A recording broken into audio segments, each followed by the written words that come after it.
Hey guys, this is Darius, aka Komodo Dragon Jesus, making another video here for PokerVIP. Just like my last couple of videos, this is going to be live play on Pokerstars. I'm playing 100 limit.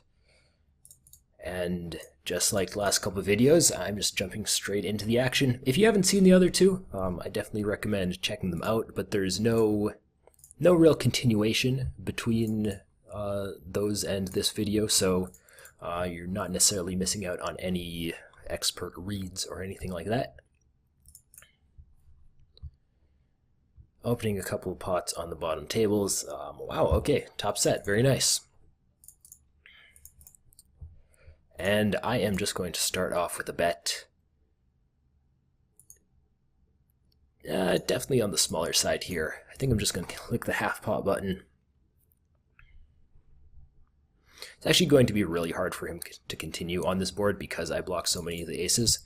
But with a nutted hand like that, my options are basically bet and try to get maximum value, which would be full stacks out of a small portion of his range, or check back and potentially get some extra value out of some of the middle parts of his range.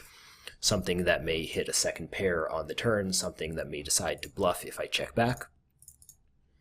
And I decide to just go for value. I defend pocket fours in the big blind against the 3x coming from middle position. Flop a very nice set.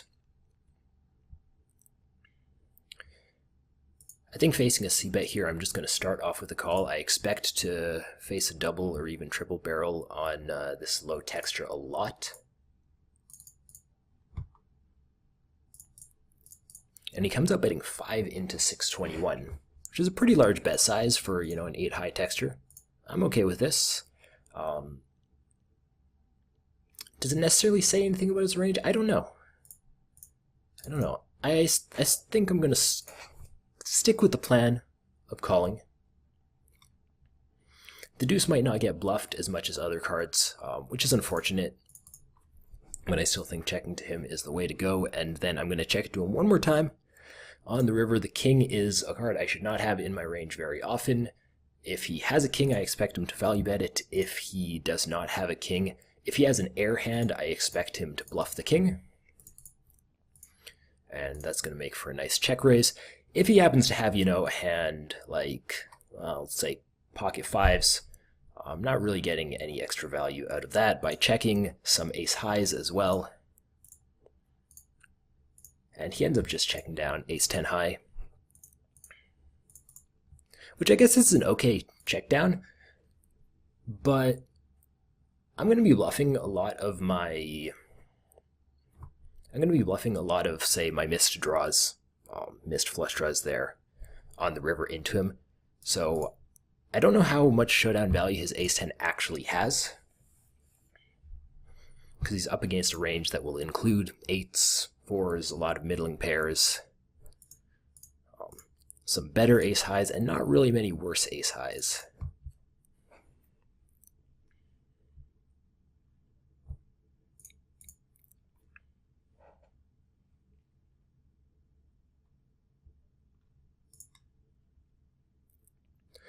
Okay, so I re-raise pre-flop with the king-queen offsuit, small blind versus button, get a call. This board is going to be really hard for villain to continue on. I do think I want to throw in a c-bet, but I think I want to go 1/3 pot here, which I'm starting to do with more and more of my range on extremely dry boards like this.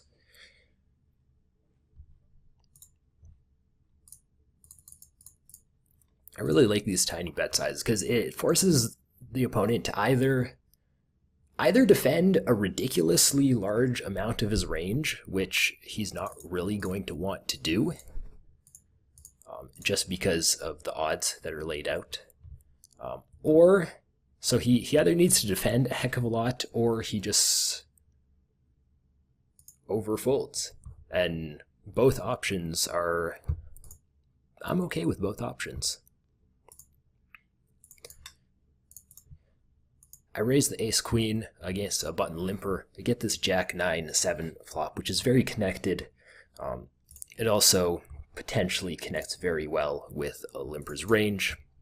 I expect to see lots of middling cards, lots of connectors, and basically everything all the way from like king queen suited to even just like 6-5 suited connect with that board in one way or another. The flop goes check check though, and when I pick up the flush draw I decide to start bluffing, and looks like I just take it down. If he had bet into me on the flop, the plan was to go for the check call. I think with the 2 overcards and some backdoors, we're doing all right there. I get led into with my ace-3, which is bottom pair. I'm not thrilled about the bottom pair, but I want to continue.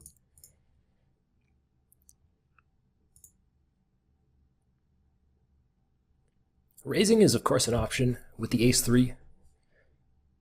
But on a flop texture like this one, with basically a ton of draws out there, I tend to see when people are leading flops, they're not really leading with the intention to fold to a raise. Either they have a pair and you raise them and they'll, assume you have a draw and continue pretty light, or they have a draw themselves, which they have no intention of folding. But now I pick up the nut flush draw along with my pair, and I'm going to click the call button. If he checks to be on the river, I think I'll just be checking this back. There are several hands I can still beat at showdown. Any king jack, any 8-9, 8-9, is that a draw here? Yes, 8-9 is a draw, the gut shot. So 8-9s, jack-9, stuff like that. And he throws in the third barrel. Calling here would be extremely light. I could raise, and the fact that I have the ace blocker, meaning he can't really have too many nut flushes, well, he can't have any nut flushes, is a pretty nice thing to have. But this guy, I do have him marked as a casual player, so I don't really want to try to get into bluffs like that against people who I don't know how often they'll be folding. They might just have, top pair get raised on the river, top pair is the nuts. Even something like second pair, they'll think some sort of a draw missed, and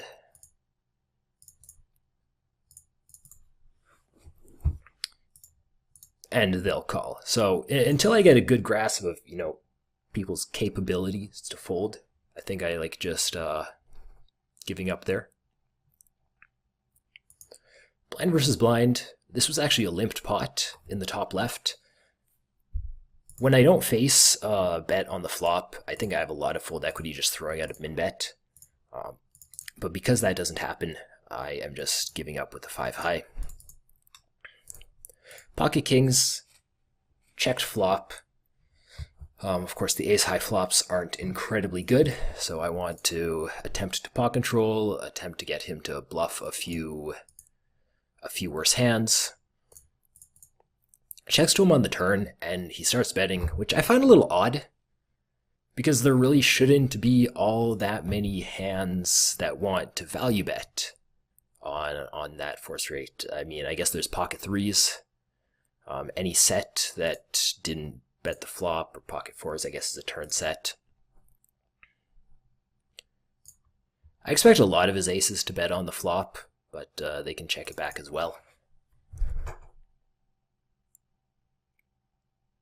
I think I'm just going to call the river. I don't really expect him to be value betting too light on the turn, and I expect him to be betting his strong hands on the flop. So I think he's representing a pretty thin range here. I might be wrong about that.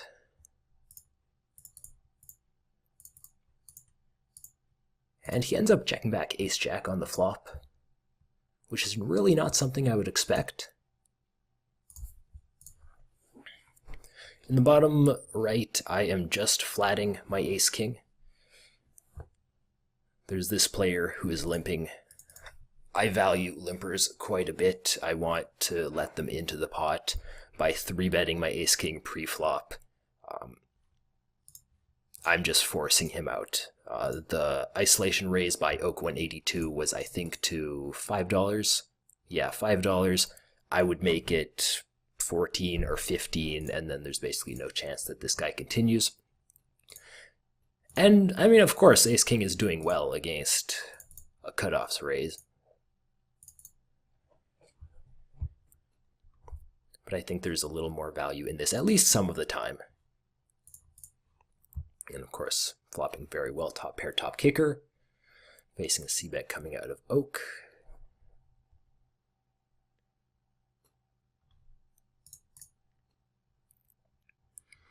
And we lose the casual player. That's okay, I am not going to be leading the ace-king.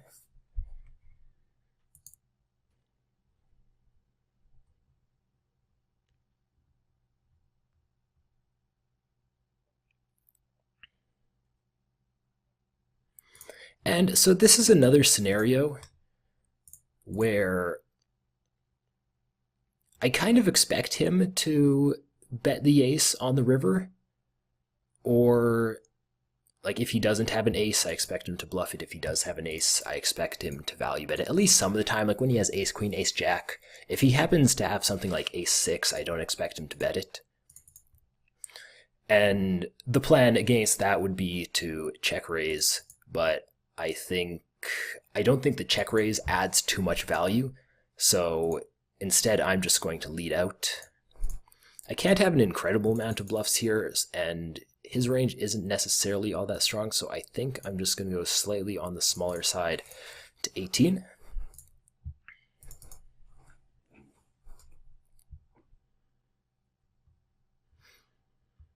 I'll be quite confused if I get raised here.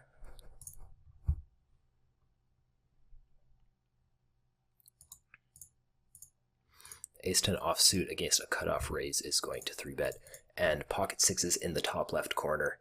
I have a flush, it's a very poor flush. I am content just trying to check this down 3-way.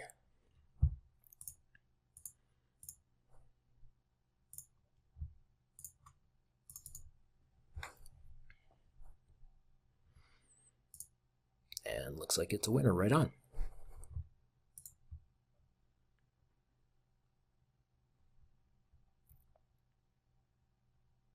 My pocket fives are going to fold. Sorry, not fold. They're going to check. I'm not going to open fold, guys. They're going to check back on this 8-10-4. If I want to bet the pocket fives, it's basically to turn it into a bluff and into two people. I don't think that's the right way to go.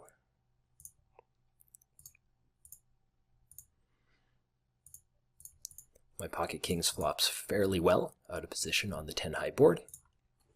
So I'm just going to start betting it for value. Get called once the 7 is not incredibly relevant. I mean, it does complete pocket sevens, which would call the flop, and 8-9 suited.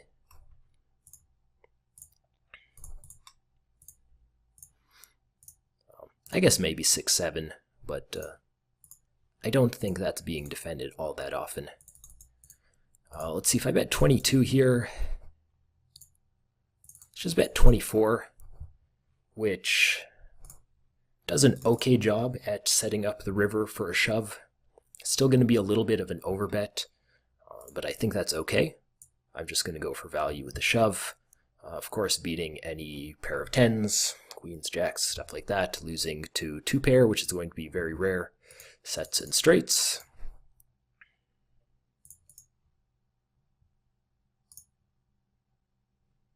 And facing the pot size bet with the 9-4, I will just be folding.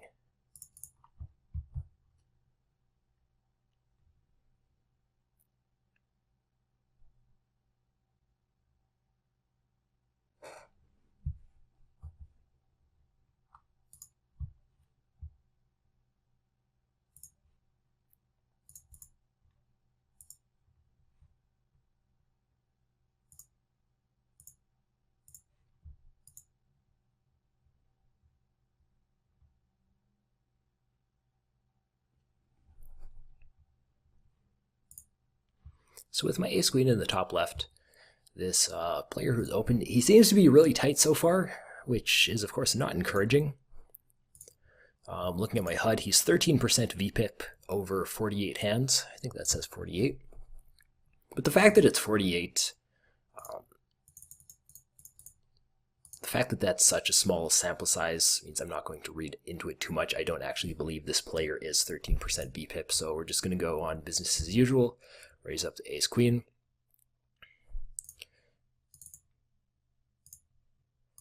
Best throws in a 3-bet preflop.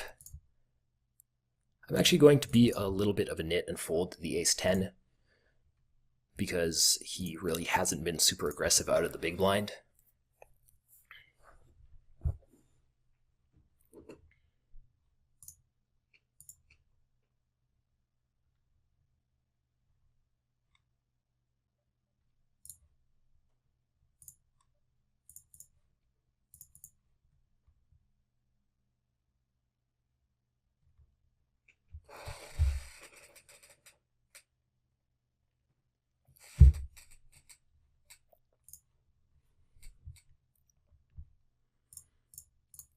I'll be raising any ace, blind versus blind.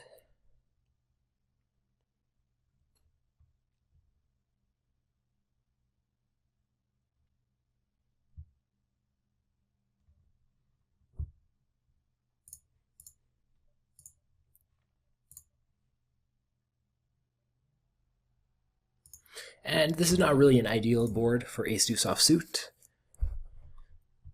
There's going to be so many different bluffs, well, bluffs and value hands that I want to bet on this flop that I think I'm just going to check the ace-deuce. Check calling isn't really going to be profitable, so the plan is to check fold. We're facing a cutoff raise from Oak, and I think the 6-7 is too weak to call. I am going to 3-bet it though. And okay, that's a pretty nice flop. The double gut shot. It's also on a very dry board that shouldn't really connect with too much of his range. We started 100 big blinds effective, so I am just going to go half pot on the flop, slightly over half pot on the turn, and jam a lot of rivers. Basically, regardless of the outcome, that's a general plan I have in my mind. We'll see how it goes. Looks like we don't even get to execute it. He just folds the flop, which of course is a great result.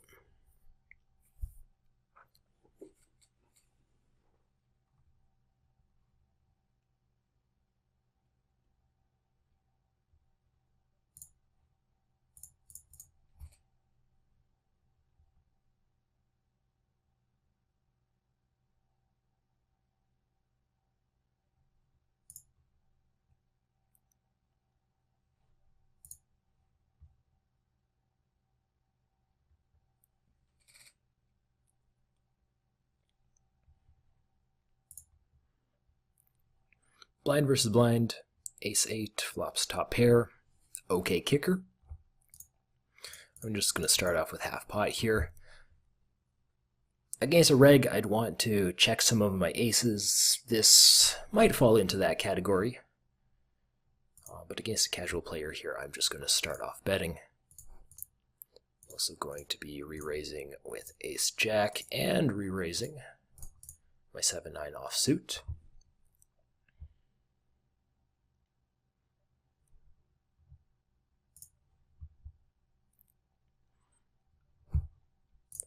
Modified 4-bets, that's unfortunate. Of course, 7-9 off or 7-9 suited isn't going to continue against the 4-bet. I will be betting a second time with the ace-8.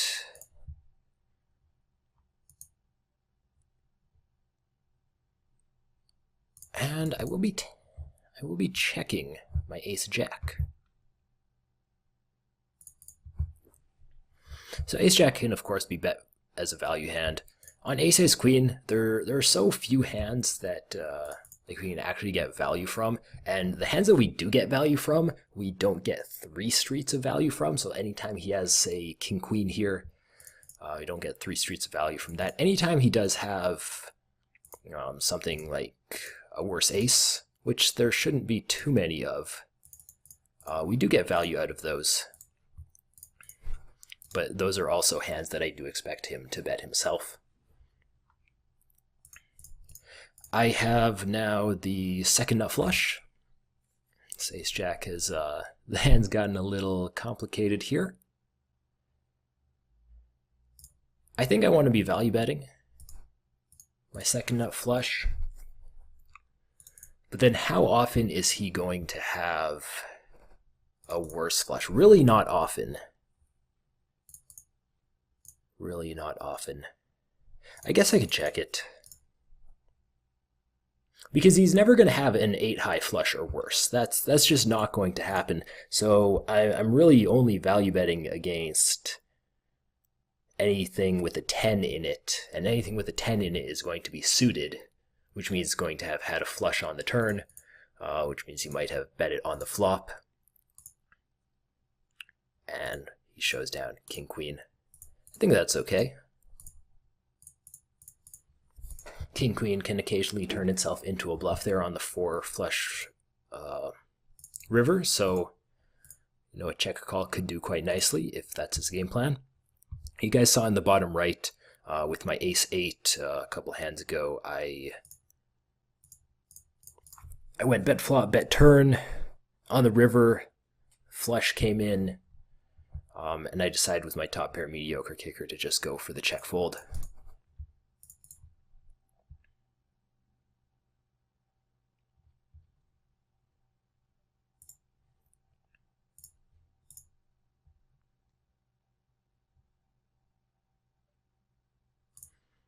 My ace-9 will be starting off with the 3-bet.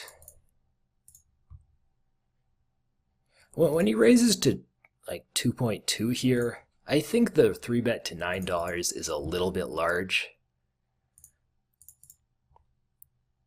I think ideally I might go to something like $8.50 over that sizing. Typically, if somebody min raises so they make it $2, I'll make it $8. If they 3x, I'll make it $9. And anything in between, I kind of just round up to $9. But I think I should have some sort of a middle size there.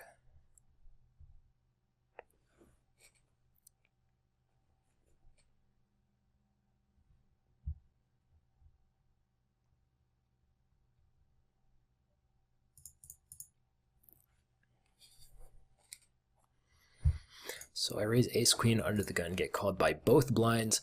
I expect the small blinds range to be fairly pair-heavy, which means I'm likely not going to get an incredible amount of value out of him, but the big blind can continue with a heck of a lot of hands here. I'm going to value bet for 6.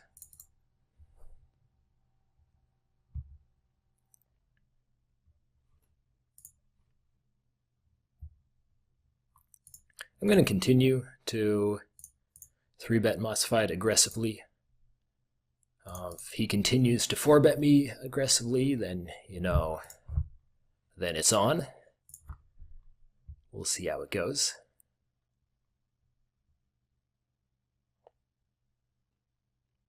If he 4-bets me here, this is, I'm not doing anything other than folding King Deuce. Like, sure, if I think he's bluffing a lot, maybe I have a little bit of fold equity, but I have better hands to do that with. And King Deuce has an okay blocker. Actually, okay, it has a good blocker for the king. The king blocker is good, the deuce blocker is irrelevant. But when called, its equity is just so poor.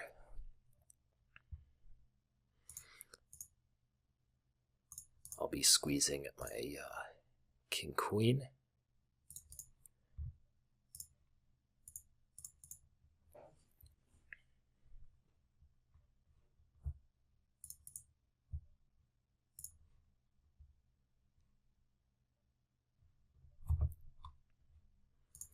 And it gets through, that's okay. Okay, hello, bottom left table, flopping the nuts. No complaints there. I'll be starting with a 3/4 pot bet on this texture. It's very coordinated. I do expect to be called a lot.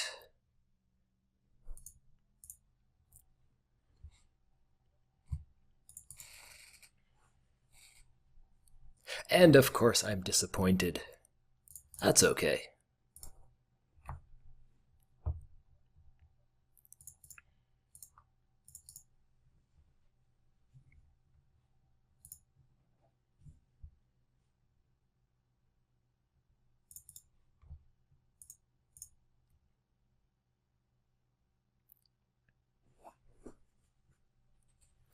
Pocket nines flops an overpair. I will just be starting to go for value. On this board texture, I can definitely go with a small bet. I'm going to increase my bet size a little, maybe go to like 4.5 here.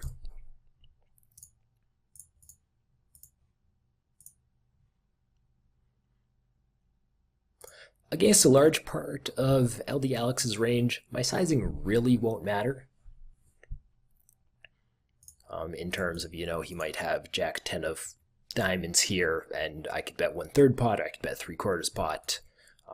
He should be folding basically everything, or basically to all sizings. But considering he called in the cutoff, I do expect him to have quite a few, kind of middling pairs, and some suited connectors, which of course connect with the 8, and I think I can get away with betting a little bit larger against that range. When I get raised, I'm sad about it. I thought there was still value in betting here, but this is a lot of sets, unfortunately. And even if I did want to continue, if I think he has a bluff, 9s is a pretty light call. So bet for value twice there, get raised, fold. He even made it extraordinarily small, which I should continue wide against, but I don't think 9s is the way to go.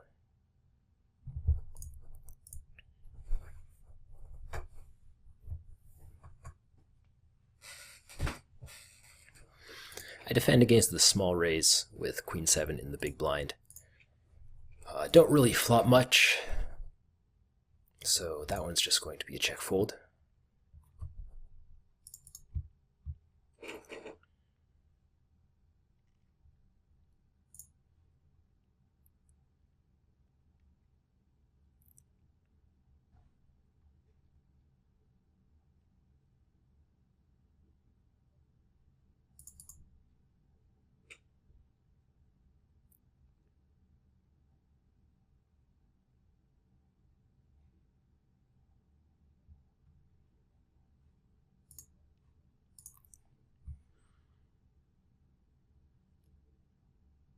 Okay, so the 5-7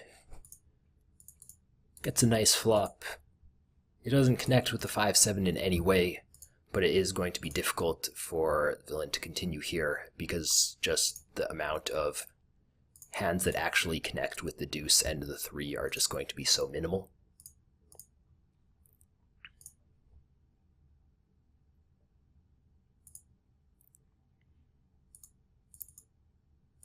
Nine 5 is going to start with the 3-bet against somebody who has shown that they're willing to fold the 3-bets. I'm not super thrilled about it because we are a little bit deeper and I expect to get played with a little more in that situation, but I think it's still okay.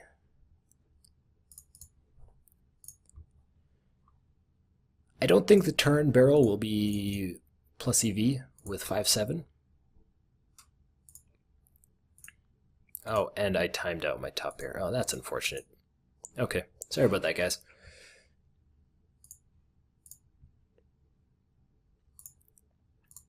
And while I don't feel great about it, I do think that I have to throw in the bluff on the river with the 5-7. If Icewind is... If he's paying attention here, he'll check raise me quite aggressively.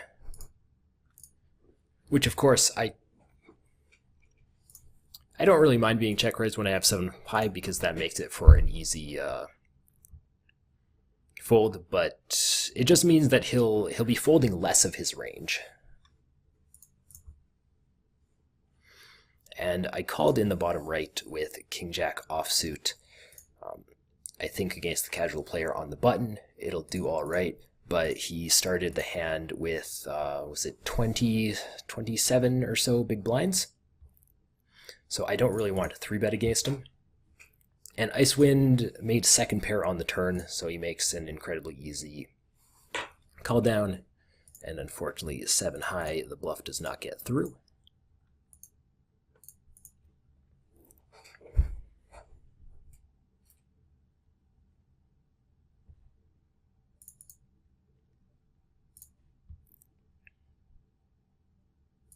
I'm going to take a quick peek at opening ranges from Typo, and he's opening 20% under the gun, which is actually pretty loose. So I will be squeezing here.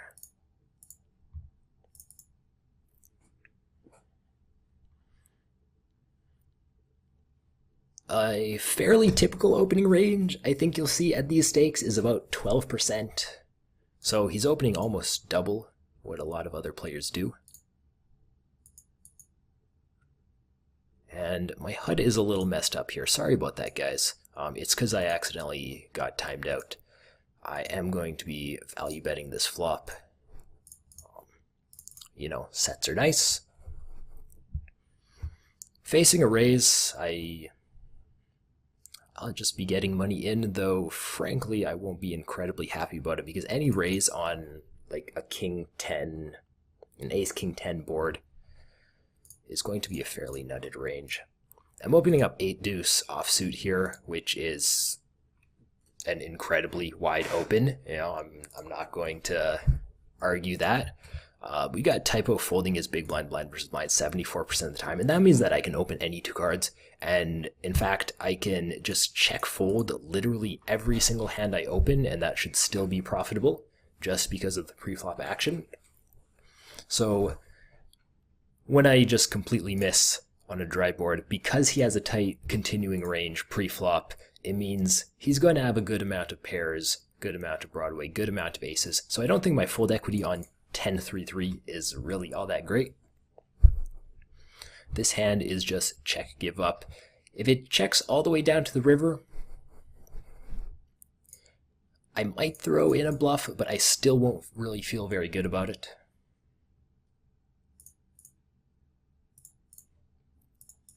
And he throws in the turn bet, so that's enough to get me to fold my hand.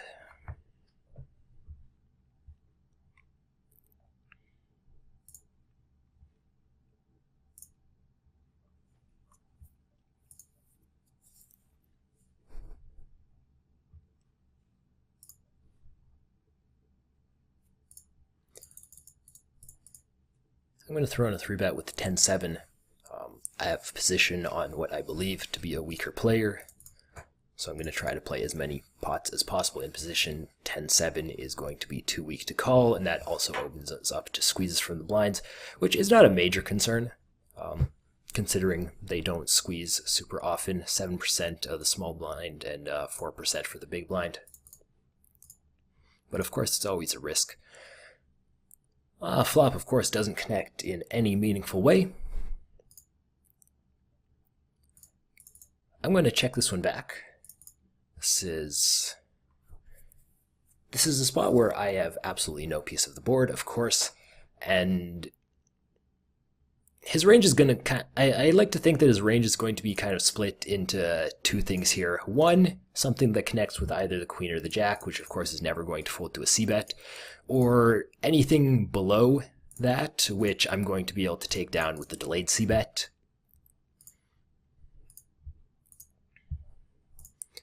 There's the potential, you know, maybe he calls with something like pocket 8s on the turn because he thinks I have nothing after checking back the flop.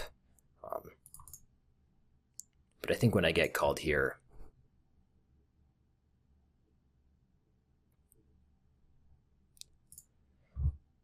I'm not going to continue with the bluff. And, you know, sad face comes up when he ends up having ace high.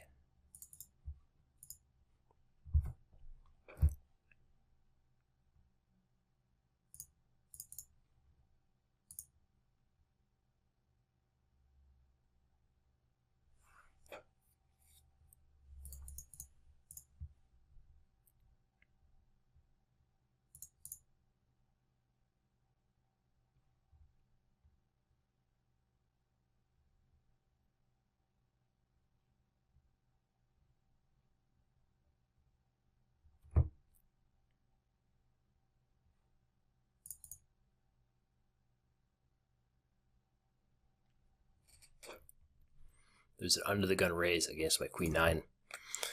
I don't really want to defend queen 9 against under the gun, but if a call from the small blind comes in, I'll be coming along. That's not a call. Okay, I'm out. Let these guys duke it out. Ace king versus pocket 3s, and that's a hell of a flop. Wow. All right, nice hands, gentlemen. I would have won. Wait, no, I thought I had a diamond. Rigged.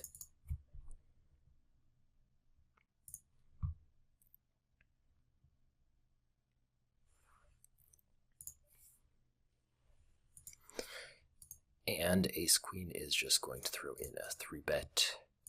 Interesting. Okay. 9-10 is going to continue against the 3-bet and the cold call. So far, this guy in the small blind is playing very loose. I like that. He's cold calling 3-bets too. Let's see if we can make anything happen. And that's a hell of a flop. Okay. So step 1, check to the razor. With the ace queen, this is another very dry board. He only has $36, so it's super, super, super easy to get all the money in by the river, basically, no matter what you do. I'll be starting off with third pot here. And once the flop checks around, I am going to start betting my 9-10.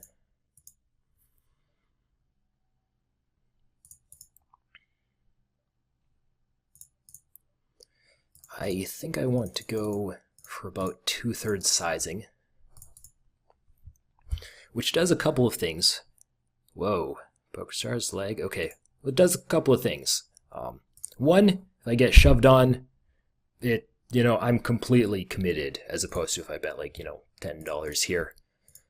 So I'm just gonna click the call button and see how we do. This guy shows up with 6, 5, and binks. Nice hand, sir. But the other thing that it does is if I get called by Geopack, who was I believe he was the cutoff in that hand there, by betting larger on the turn, there's potential to get all the money in on rivers, which I would want to do. Hypothetically with that exact hand, if I hit a flush, or if I had a different type of value hand, like a good ace, 2-pair a set, or something like that.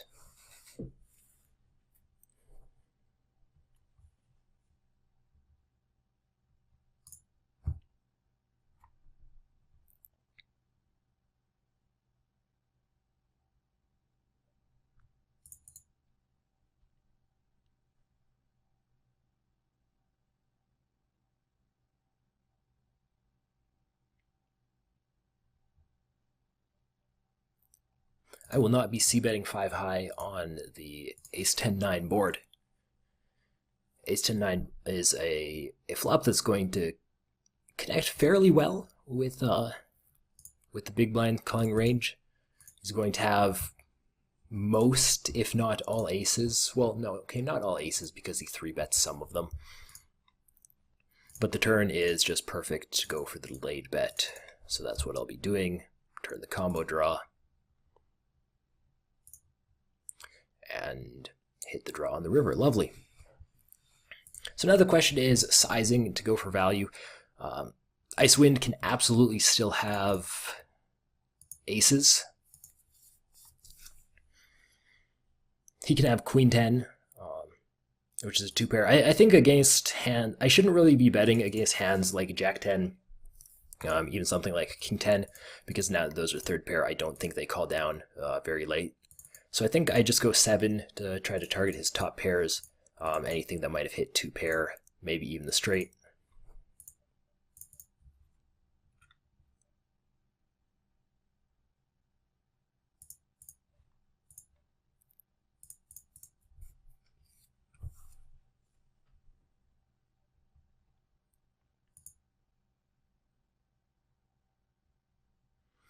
And get some value. Ooh, Queen 9 hitting the 2-pair. Beautiful.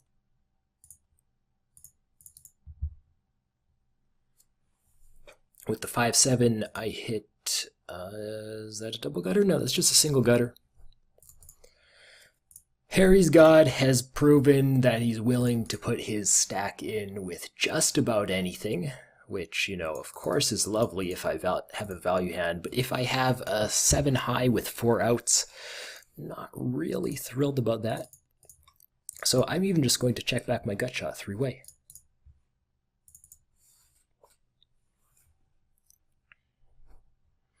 I 3-bet ace-4 as a bluff pre-flop in the top right. Hit 2-pair, no complaints there. It's just going to start off with a little over half pot. I'm even going to check this back a second time.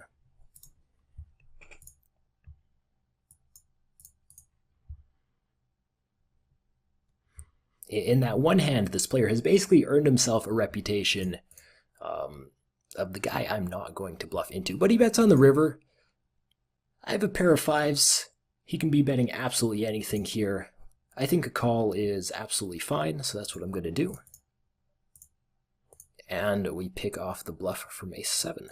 Lovely.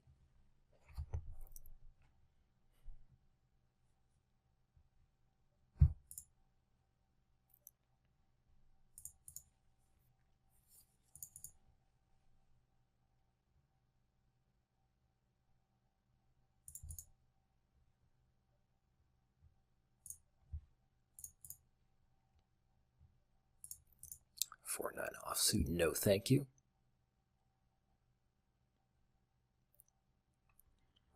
And 9-6 offsuit, that's going to be a little too loose for me as well. Ooh, okay. Little bit of fun happening at the bottom left table. Geopack is committed against Harry's God, and he probably has no intention of folding to the Maniac anyways. But the button is still in the pot. This could get very interesting.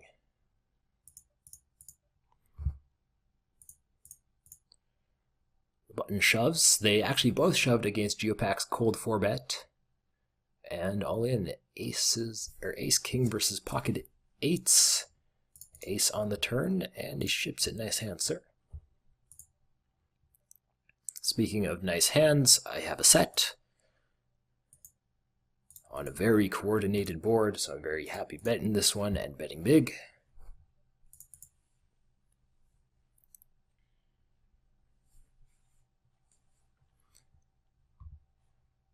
Robin, how many nines are there? 6 nines. I'll just call him Robin.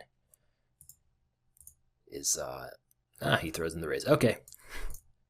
All right, this is the easiest way to get all money in. I'm not going to snap put it in. I'm going to make him pretend I'm pretend I'm thinking about it, you know, make him think that. But of course, all money's going in. He's committed. See how he do, and the set or set 1 out 1 time. No dice. All right.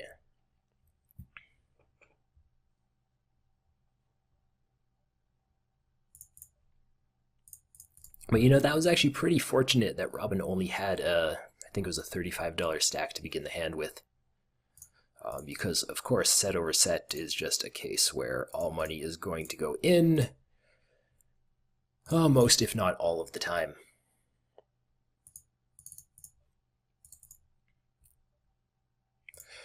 I am in no mood to play heads up right now, so I'm going to take that table out of here, bringing in a new one that I've been playing on the side this entire time. And so, kind of similar to last time, I took the profitable any 2 cards approach pre-flop. Get a flop that in no way connects with me at all, and it's just on the check fold plan. Of course, I will be betting some parts of my range. Of course, anything that has potential to improve, anything with an actual draw, a lot of pairs, overcards. But a 3 offsuit just does not fall into that category. Pocket queens in the bottom right, I 4-bet with the intent of getting it in. Looks like we picked off a 3-bet bluff there. I'm not going to bet my second pair on the top right. I mean, it's going to be a good ways ahead of a lot of his range. But second pair, once I bet and get called, is doing quite poorly. And I got min bet into on the river. It's so tempting to just call for a min bet, but I'm pretty sure the correct play here is just fold with king 3.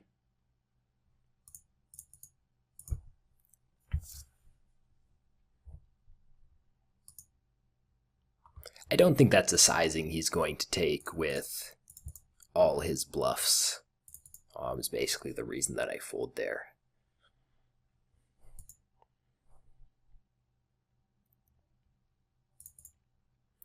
pocket eights. I'm going to start with the check back on the flop, hit the dream turn, get led into for pot by Oak. That's awesome. I can raise here, or I can call and let him continue to bet rivers. I think that's what I'm going to do. I think raising the pot size bet is an extraordinarily strong move, and he's not necessarily going to continue very lightly. And it's interesting that he checks the river. It makes me think he does have some sort of showdownable hand, because I'm very rarely going to have a flush. By that logic, he should bluff the river a lot, because, of course, the flush comes in. I guess I can have a straight, but, you know, I still expect that to be bluffed fairly liberally. I'm going to go for, I think, a 12 on the river. Expecting to be called by, well, anytime he has a jack, absolutely. If he has an 8, I think I can get called by some 8s, but those are going to be rare because I block them. And if I get check raised here, it's not a very fun spot, but it is a spot where my range is capped, and a good reg should know that. So I think folding the set to a check raise on the river, even though the flush comes in and the straight comes in, is not something I'm going to be able to do.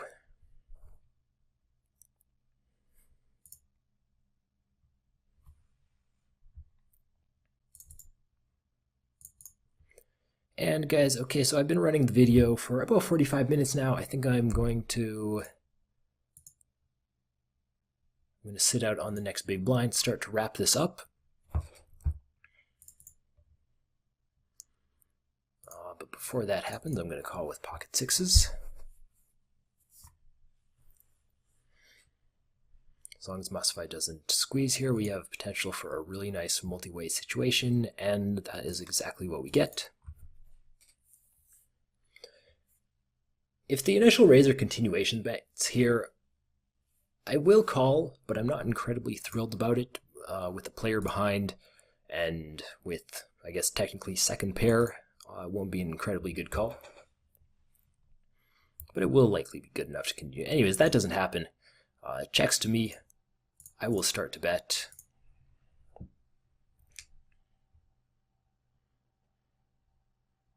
While I do have second pair here, it's a second pair that basically everything will have 2 overs against.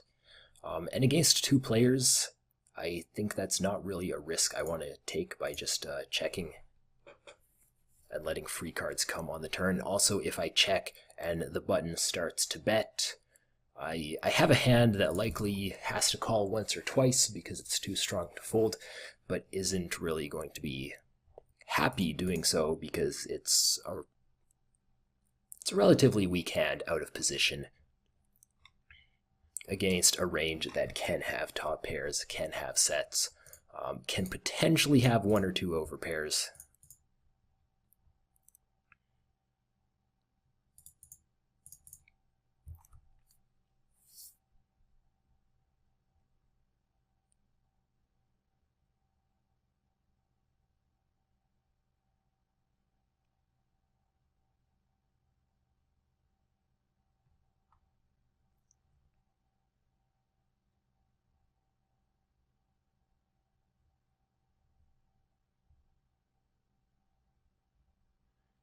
We just take down the blinds with the king jack. That's okay. The deuce 3-4 flop. I actually don't feel incredibly strongly about a c-bet on this board. I think checking back and calling a lot of turns is a nice option to catch some bluffs. And I think that's the option that I'm going to take. The deuce is it's a lovely card on the turn. It's going to be very difficult for this guy to connect with this board, unless he's playing incredibly wide out of the big blind, which the guy just sat at down at the table. He could be playing 3-4 offsuit here. I'm going to start off with a call, hit the straight on the river. There's basically nothing else to do than just call a river bet if he bets. Unless he does something absolutely crazy, just like overbets the pot, I'm going to throw in the call here. Raising is, of course, an option. I do have a straight, but remember, guys, any 6 has a better straight. The board is also paired, so full houses are potentially out there. And looks like we're just going to chop it up, ace-high straight versus ace-high straight. And you know what, let's just wrap it up there. Alright guys, so just want to close this video out, say once again, thank you guys for watching. I am still fairly new to doing these videos, so any comments you might have, questions, if I didn't go through anything thoroughly enough, feel free to post them in the comments. Once again, this was Darius, aka Komodo Dragon Jesus, making a video for PokerVIP. Thanks for watching.